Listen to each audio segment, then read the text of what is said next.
We've characterized cognitive psychology as an experimental science. And this is true because cognitive psychology adopts the scientific method. So what is the scientific method? In simple terms, it is the process of coming up with a scientific question and then generating an adequate test of that question. A scientific question is a question that can be answered by using observation and, if possible, a test. One such question a cognitive psychologist might ask is it easier to mentally add 5 and 15 than it is to divide 5 by 15? This is a scientific question because we can set up a simple test of the question and observe how long it takes people to solve such mathematical puzzles. The easier the puzzle, the more quickly and accurately people will solve it.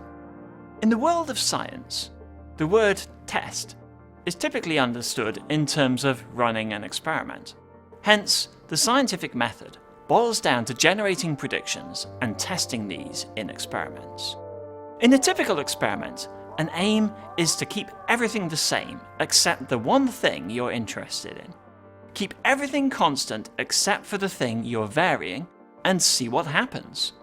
The basic assumption is that if something happens, then it must be linked to changes in the thing you're varying. But to be sure, repeat the experiment and check that the results are the same. Part of engaging in science is to generate testable predictions that support reproducible findings. If the original findings are robust, then they should be the same as before when you run the test again. In other cases, we cannot manipulate anything in a meaningful way. For instance, our knowledge of the Milky Way has come about through our understanding of how things arise on Earth, and by simply observing how the stars behave over time. In this case, we change nothing, but merely record repeated observations. So, we have two forms of scientific methods available to us. The first is to change one thing, and only one thing, and observe what happens.